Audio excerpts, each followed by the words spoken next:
Alors c'est parti. Attends. Hop. Donc bonjour à toutes et à tous. Bienvenue sur ce webinaire. Aujourd'hui, je suis accompagné de Fabio de Sardinia 360. Je suis Rémi de Together. Et donc la thématique d'aujourd'hui est la Sardaigne et son mode d'emploi. Donc est-ce que pour l'instant tout le monde m'entend bien et me voit bien? Donc n'hésitez pas à écrire sur le chat pour que je sache que vous me voyez, vous m'entendez bien.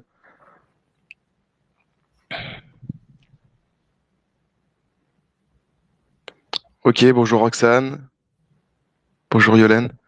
Bon, super. Si vous avez des problèmes, que ce soit pour le son, le visuel, etc., etc., n'hésitez pas à m'écrire dans le chat et je vous répondrai le plus rapidement possible. Donc, du coup, ce webinaire va se dérouler en deux parties. La première partie sera une présentation qui durera une trentaine de minutes. Et après, on passera à la partie questions-réponses. Donc, pour ce faire, sur les questions-réponses, en haut de la barre de chat, il y a un point d'interrogation. Et du coup, vous cliquez dessus et vous pourrez écrire votre question. Et après, Fabio reviendra dans la deuxième partie pour y répondre. Donc, c'est tout pour moi. Je vous laisse entre les mains de Fabio et je vous souhaite un très très bon webinaire. À tout à l'heure. Merci Rémi, merci beaucoup et buongiorno à tout le monde. Voilà, je suis Fabio de Sardinia 360, spécialiste de la Sardaigne. Nous sommes un réceptif qui est basé en Côte de Costa Smeralda, en Côte d'Emeraude, et qui a des hôtels, entre autres, qui nous appartiennent. Donc, les Bahia Hotels, c'est une petite chaîne d'hôtels 4 et 5 étoiles et qui font tout type de clientèle. Donc, on a de la clientèle famille, nous avons de la clientèle individuelle et nous avons également un hôtel, les Piccolo, qui est adulte only.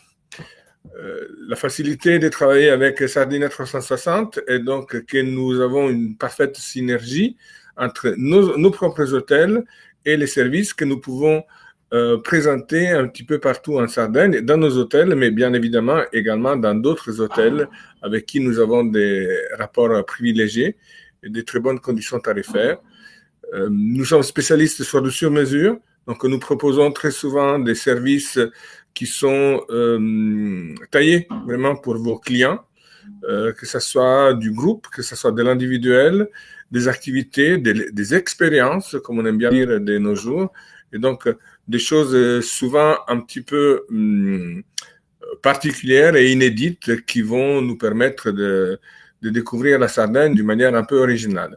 Mais avant de passer à d'autres choses, je vous propose de regarder un petit slide qui vous donnera une petite idée de ce qui est possible de faire en Sardaigne et j'espère qu'il vous fera aussi un petit peu rêver avec de belles photos de la destination. Les voici.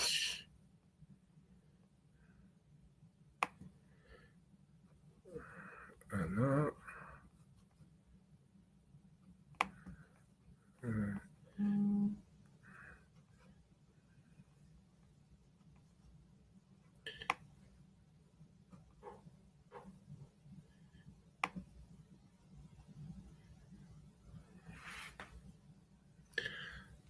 vous voyez déjà par les images que au niveau de la mer, la Sardaigne n'a pas grand-chose à envier à d'autres destinations,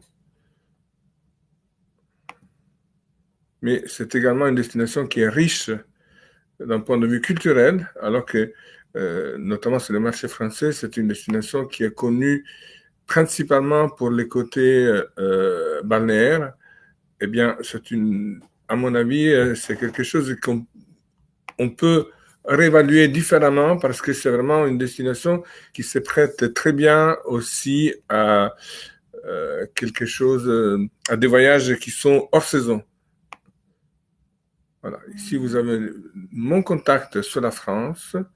Sur la fin, vous avez également les contacts du service réservation de Daria Scordamaglia, qui est la personne qui va traiter toutes vos demandes toutes vos demandes de réservation et qui parle parfaitement français. Nous sommes donc un service entièrement francophone, un service à la disposition de vos clients. Je vous disais donc des choses un petit peu originales. Donc, pour revenir sur la Sardaigne, déjà de manière un peu générale, voilà, je reprends le deuxième slide. Vous avez la Sardaigne, l'Italie, la Sardaigne. Ici, on ne la voit pas, mais il y a la Corse. Alors, sachez que nous sommes également spécialistes de la Corse et que nous pouvons également vous proposer les mêmes types de services que sur la Sardaigne, également sur la Corse. Pour la Sardaigne, voilà, nous avons 3 aéroports principaux. Donc, Cagliari, Olbia et Alghero. Donc, voilà.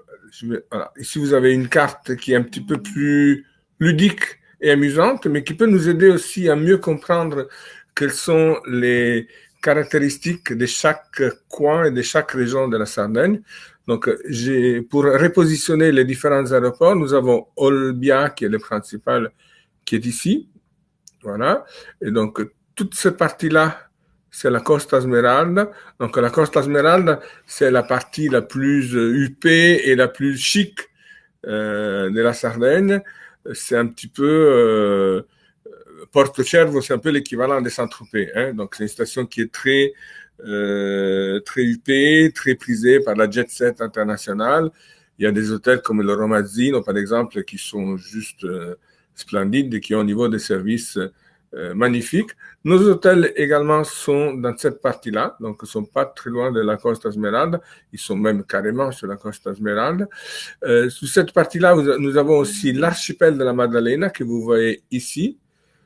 Donc l'archipel de la Maddalena, ce sont des petites îles qui sont au nord de la Sardaigne et qui sont une réserve naturelle qui est très belle, qui est très adaptée pour ceux qui aiment bien faire de la voile. Il y a un centre de voile qui a une réputation internationale. On peut y faire des cours, on peut y également louer des bateaux, on peut faire toute activité liée à la voile et liée également à la plongée. Donc, ensuite, nous avons le deuxième aéroport qui est celui de Alghero, qui est ici. Alors, sur cette partie-là, c'est une partie un petit peu plus préservée et hors des sentiers battus pour la Sardaigne. Bon, je ne vous cache pas que j'ai personnellement une petite préférence pour cette partie de la Sardaigne, parce que c'est un peu plus à l'écart des flux touristiques, des gros flux touristiques. Donc, il y a rarement vraiment des lieux qui sont vraiment bondés. Alghero est une ville qui est très jolie. C'est une ville fortifiée, un peu à l'instar de Saint-Malo, par exemple, en France. Donc, il y a toutes des remparts qui donnent sur la mer qui sont absolument sublimes.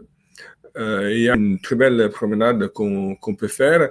C'est une ville qui a été très bien préservée, donc il y a beaucoup de possibilités de faire d'activités aussi dans la nature.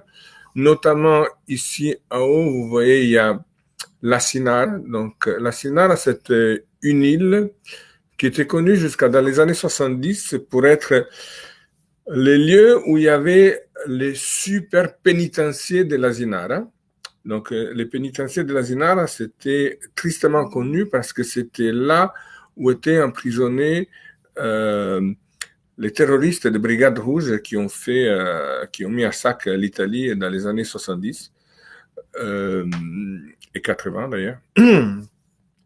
Avec, entre autres choses, les attentats des Aldo Moro, etc. Piazza Fontana à Milan également, c'était eux. Donc voilà, ce pénitencier a été fermé en début des années 90, mais le fait que pendant des dizaines et des dizaines d'années, il n'y avait pratiquement pas d'autres activités que la prison sur cette île, il n'y a pas d'habitation, il n'y avait rien du tout, a fait que la flore et la faune de l'île ont été parfaitement préservées et on y trouve aujourd'hui une variété de plantes qui est inimaginable, qui est totalement, vraiment beaucoup plus importante de ce qu'on peut trouver ailleurs. Et c'est d'ailleurs quelque chose qu'on peut apprécier sur place. On peut visiter, on fait beaucoup de randonnées. C'est un petit peu escarpé comme toute la Sardaigne. Les centres de la Sardaigne, ce sont des montagnes.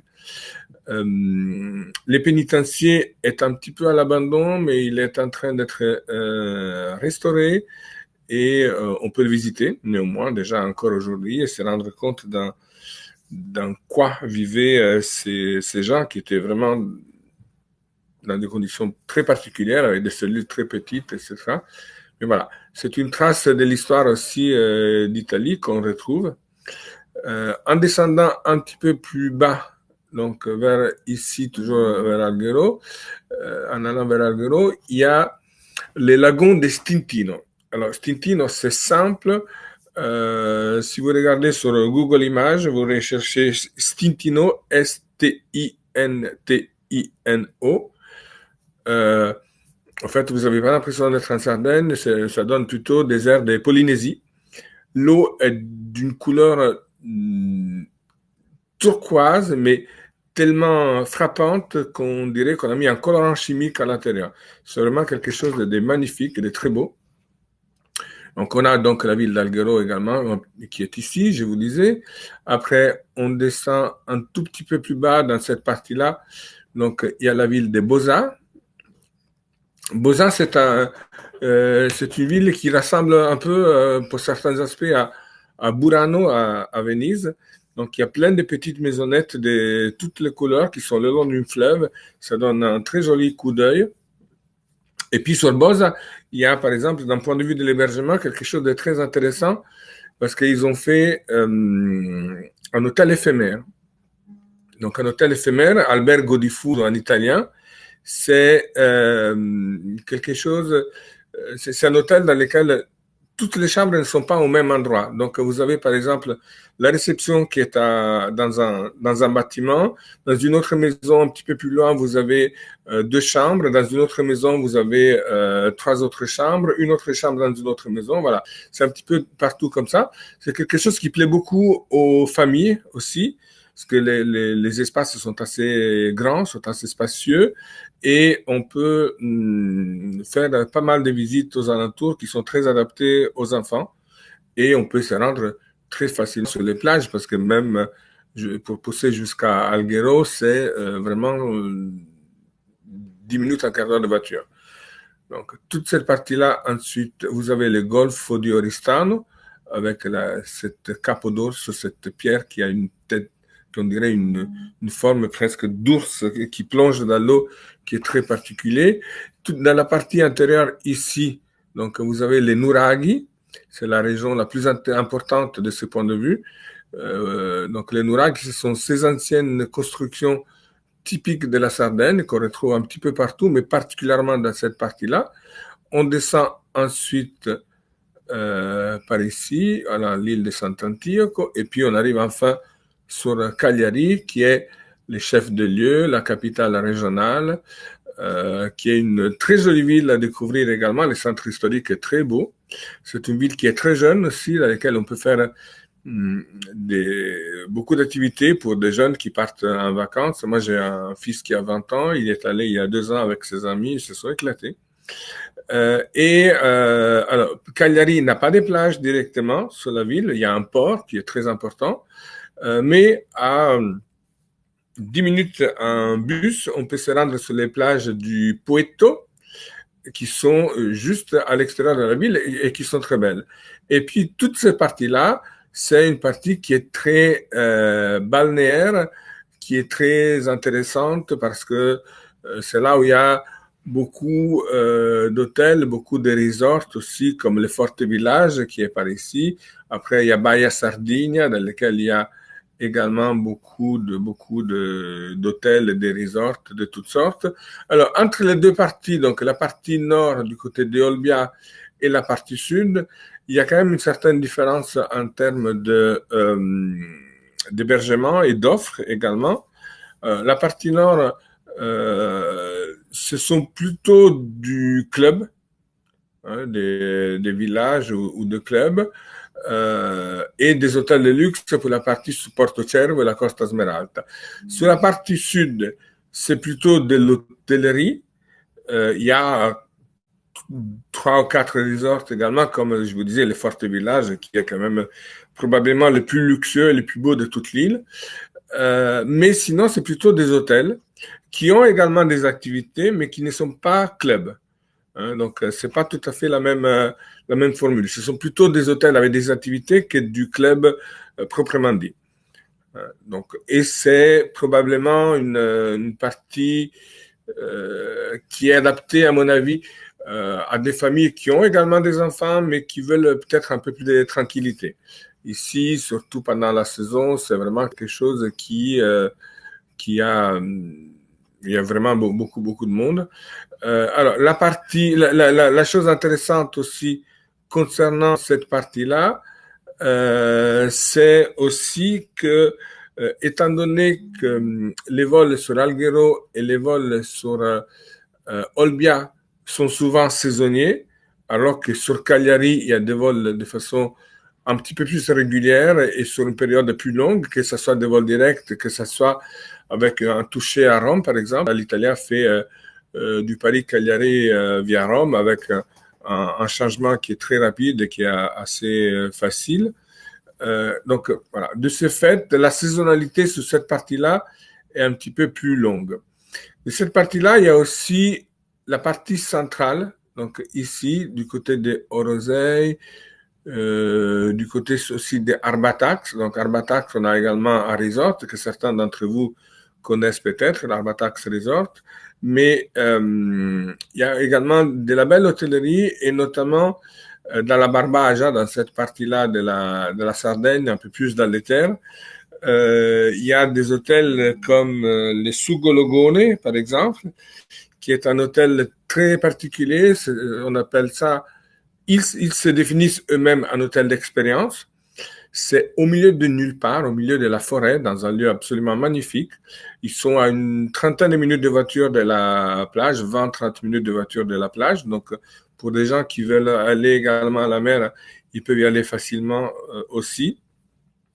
Mais c'est pas le but pour cet hôtel-là.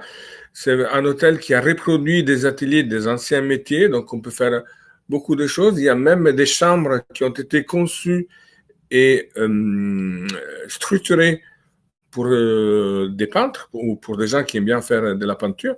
Donc vous avez tous les nécessaires, des ateliers que vous pouvez même privatiser, dans lesquels il y a tous les nécessaires pour faire de la peinture, pour faire de la musique. Pendant la saison d'été, il y a aussi un astrologue qui vient une fois par semaine, parce qu'ils sont dans un lieu où il y a zéro pollution visuelle, donc très peu de lumière aux alentours. Tout est éteint. Les gens s'allongent sur une magnifique terrasse, sur des coussins, un peu comme dans certains hôtels dans le Maghreb, par exemple, et ils regardent le ciel. Ils regardent le ciel et il y a un astrologue qui leur explique le ciel, etc. Donc, Roxane, l'hôtel, c'est le Sugologone. Je vous l'écris également dans le chat. Comme ça sera plus facile. Voilà. Sugologone. Entre autres choses, la propriétaire est une amie de longue date, Giovanna. Donc, si vous avez des besoins sur cet hôtel en particulier, vous pouvez compter sur moi, vous m'appelez, vous m'envoyez un mail et je pourrais vous faire vraiment des choses très sympathiques. Maintenant, sur d'autres hôtels, y compris sur nos hôtels, hein, parce que n'oublions pas que nous sommes propriétaires nous-mêmes d'un petit groupe d'hôtels, et je vous montrerai tout à l'heure les sites internet des Baya Hotels. Donc, sur nos hôtels, nous avons des hôtels qui s'adaptent un petit peu à toutes les clientèles. Nous avons également l'hôtel Piccolo. Donc, sous l'hôtel Piccolo, je vous disais, c'est un hôtel, la revanche, destiné à une clientèle uniquement adulte. C'est un hôtel qui, jusqu'à l'année dernière, était programmé par TUI. Donc, c'était TUI Allemagne qui avait fait le contrat, qui était proposé également ensuite sur l'Angleterre et en France. Ensuite, cette année, nous n'avons pas souhaité reconduire les contrats. C'était une exclusivité, mais voilà, tout simplement la production pour une exclusivité n'était pas suffisante. Donc, nous avons la possibilité de vous reproposer cet hôtel-là. Et d'ailleurs, nous allons envoyer une newsletter d'ici quelques jours, la semaine prochaine, avec Benoît de Trécom. Je ne sais pas si vous recevez ces newsletters, mais voilà, il va y avoir un petit challenge de vente que je vous annonce en avant-première aujourd'hui.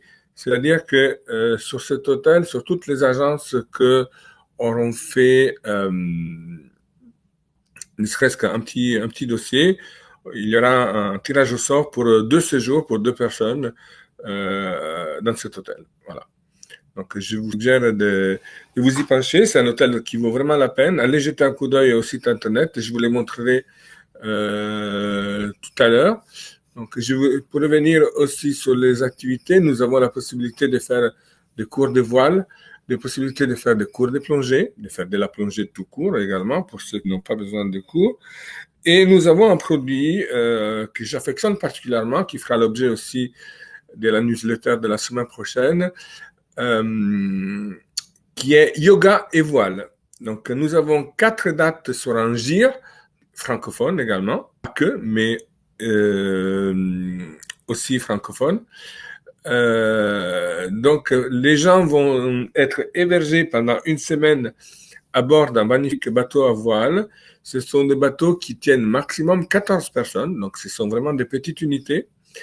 Et pendant toute la semaine, ils commenceront les journées en faisant du yoga, soit sur la plage, soit en certains cas à bord du bateau. Et l'idée, c'est que ce bateau se balade tout autour et change chaque jour de spot pour faire du yoga et pour aller se baigner tous les jours dans une plage différente, dans des conditions très sympathiques et très intéressantes. Alors, nous avons déjà 4 dates de prévues en JIR que je pourrais ensuite vous transmettre par mail si vous le souhaitez avec un petit descriptif plus détaillé de cette activité. Mais bien évidemment, si le bateau est disponible et qu'il y a un nombre de personnes suffisant, il est possible également de les privatiser. Personnellement, je pense qu'il est intéressant de les privatiser à partir de 8 ou 10 personnes en tant que pour ce type d'activité parce que voilà, autrement en termes de coûts, ça risquerait d'être peut-être un petit peu cher. Nous organisons également des sorties sur des bateaux de pêche. Nous organisons également des cours de cuisine sur de la gastronomie typiquement sarde. Il y a beaucoup de pâtes, par exemple, sardes, comme les malloreddu, qu'on ne trouve nulle part ailleurs qu'en Sardaigne. Même en Italie, même dans un supermarché en Italie, qui soit en dehors de la Sardaigne, il est, pour la plupart du temps, très compliqué de pouvoir les trouver. En Sardaigne, pour les aimants du vin, il y a également des excellents vins, comme le Canonau. Faut pas oublier qu'ils sont des vins dans une terre qui est riche de soleil, donc qui dit une vignoble qui est gorgée de soleil dit parfois une gradation qui est un petit peu plus élevée que la moyenne. Donc un Canonau est minimum aux alentours de 13,5, 14 degrés par rapport à Bordeaux qui est à 12,50 par exemple. C'est un degré et demi, voire 2 degrés de plus en moyenne. Donc ce sont des vins qui sont un peu plus charpentés, un petit peu plus forts. Quoi vous dire d'autre? Écoutez, comme je vous disais, nous avons beaucoup de sur-mesure. Donc, si vous avez des demandes particulières, n'hésitez pas. Vous pouvez adresser les mails directement à Darien en me mettant en copie éventuellement, de manière à ce que je puisse suivre et intervenir si besoin. Vous avez également dans les slides, je vous passerai également plus tard mes coordonnées téléphoniques. Donc, s'il y a quoi que ce soit comme besoin, même ne serait-ce qu'une suggestion, un conseil, n'hésitez pas à prendre contact avec moi et je serai ravi de vous renseigner. Voilà pour notre petite présentation. Je vois que le temps est un petit peu limite. Donc, je propose qu'on puisse passer éventuellement à des questions-réponses si vous avez des questions. Je vois qu'il y a justement un message de Geoffrey, qui me demande si j'ai fait des autotours. Donc oui, j'ai fait des autotours. J'ai fait également des autotours euh, comment dirais-je, des autotours en agritourisme. C'est quelque chose qui est très intéressant parce que il faut savoir deux choses. Sur la Sardaigne, souvent les hôtels qui sont en bord de mer demandent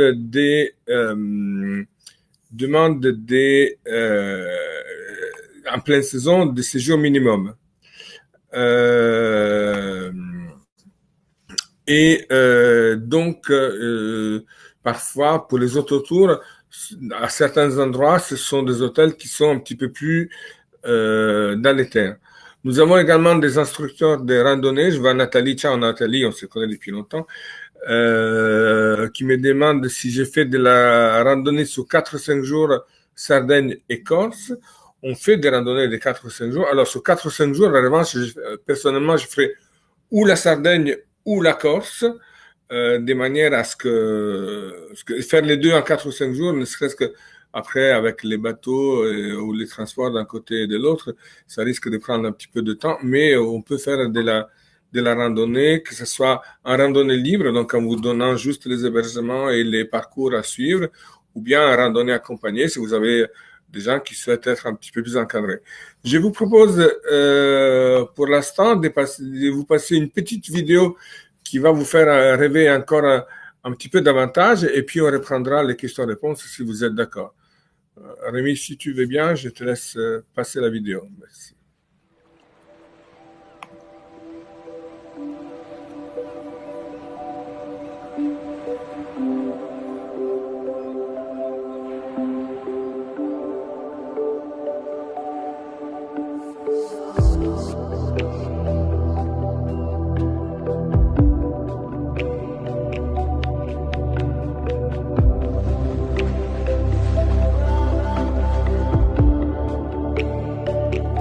C'est pas moi ça.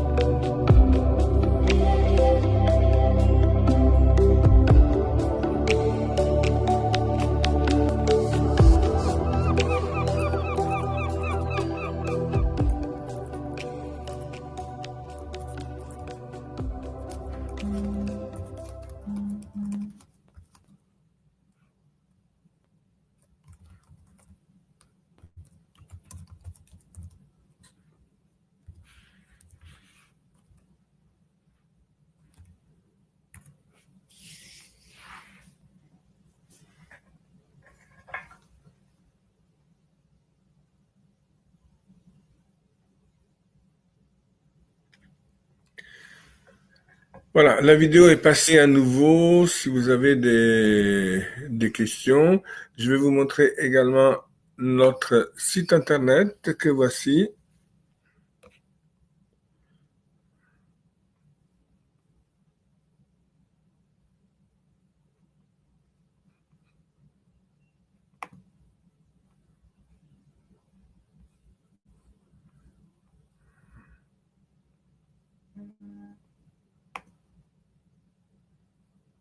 Voilà, comme ça vous aurez la possibilité de voir toutes nos offres sur 2020. Bien évidemment, cela ne se limite pas à ça, hein. Donc, comme je vous disais, nous faisons beaucoup de sur-mesure. N'hésitez pas, si vous avez des besoins, à faire appel à nous. Vous écrivez à Daria et elle sera ravie de vous répondre et de vous donner ensuite tous les renseignements nécessaires.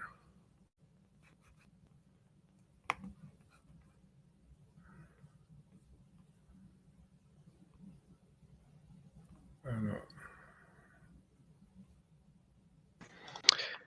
Alors, est-ce que vous avez d'autres questions pour Fabio, afin qu'il puisse y répondre? Alors, je ne pense pas. Non. Bon, alors déjà, je tiens à vous remercier d'avoir participé, d'avoir pris sur votre temps de travail. Et je tiens à remercier Fabio pour cette très belle présentation. Donc voilà, si vous avez des questions, des demandes de voyage, vous pouvez retrouver Fabio sur la plateforme Together euh, et il vous répondra. Donc encore une fois, merci à vous, merci Merci à à Fabio Rémi, en tout cas. et je vous souhaite une très très bonne journée. À très bientôt. Merci à tout le monde d'avoir participé et à très bientôt, j'espère. Au revoir.